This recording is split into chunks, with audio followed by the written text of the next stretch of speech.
We're down in South Texas with Garmin product manager Chad VanCamp. Part of Chad's job is collaborating with the Garmin engineers on new products and then testing those products in real field applications. Today we're here to talk about the Garmin Xero A1i Pro bow sight and digital laser rangefinder, which for archery enthusiasts has been a game changer.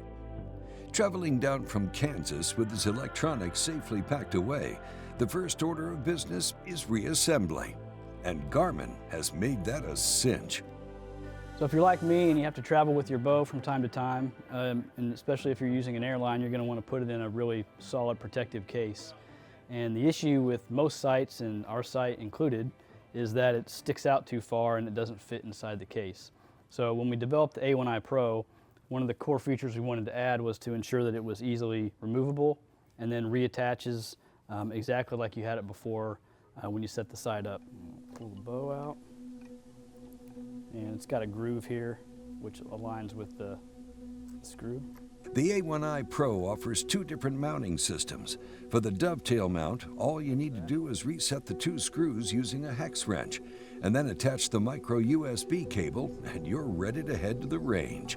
Yeah, so after I get everything put back on the bow, I want to make sure that everything is lined up perfectly. I've got the same grip pressure, same anchor point, and I can tell that that's happening by coming to full draw and taking a range. And when I take that range, I'll see that primary pin and that green circle, and they're going to be perfectly lined up. And that tells me that everything is the same as it was before I left for the trip. So now I'm going to go ahead and take a 20-yard shot and just make sure that the pin is hitting.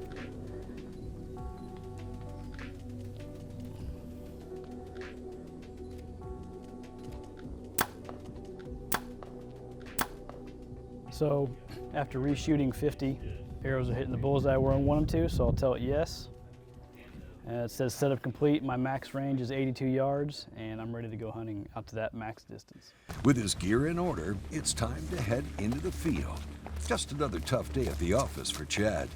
Yeah, I mean, it's a dream job for sure. I get to come in to work every day, think of cool ideas to solve problems for hunters, and then go work with some of the most talented, humble, passionate people on the planet to make these things a reality. Like, I could not ask for a better job.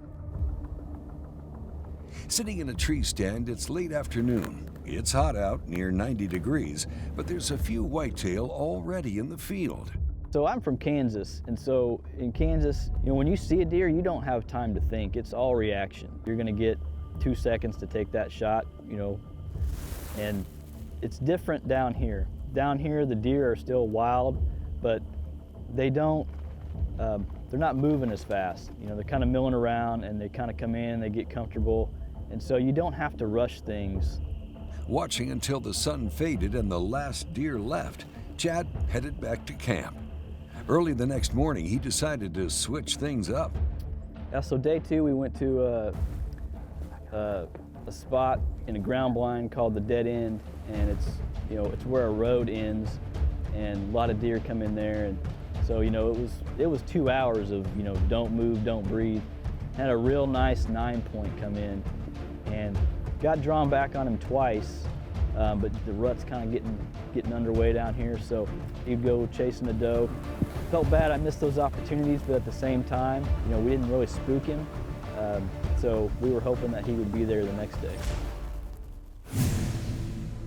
Tucked away in a ground blind with the feeder some 35 yards away, there's a couple of deer already milling about. A small trail to the left dumps out into a clearing where a 9-point just arrived, piquing Chad's interest. It's dead calm out, and every movement, every sound draws the buck's attention.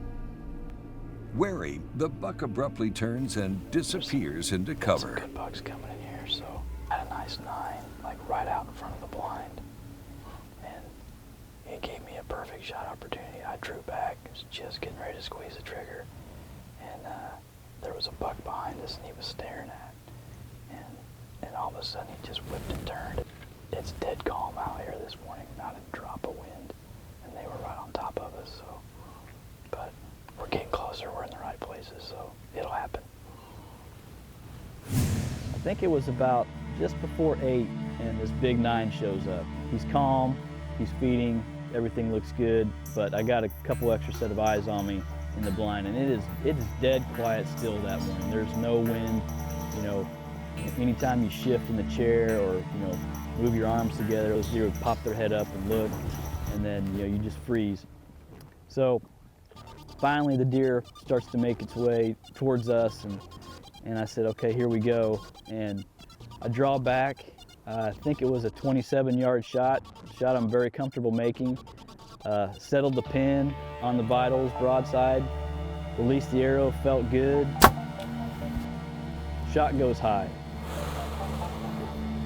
Looking at it on replay, startled by the noise of the shot, the buck ducks down at least 8 or 9 inches and the arrow makes contact just above the vitals.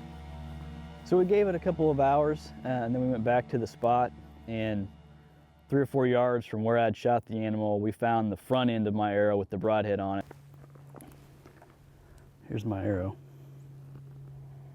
It broke off. Got ants and just looks like meat on it. While there was, you know, some blood on it, it was clear that it did not stay in him very long. So we still wanted to do some searching just to make sure that, you know, we have exhausted all efforts. So, you know, I got my Garmin 66i out. So we made 2 big loops in the area down the trails that we thought the buck might have gone. Didn't find any blood, didn't find any sign. Exhausting all possibilities, Chad and the crew searched the area thoroughly, but by dark, there was no trace of blood, sign, or the buck itself. You know, this is an experience that I wouldn't trade for anything. Coming down here and spending time with great people in camp, and the food's wonderful, the people are wonderful, and the knowledge that they have of these deer and these animals is just incredible. And it lets me go back to the office and work with our engineering teams. Let's go innovate here and make this a better experience.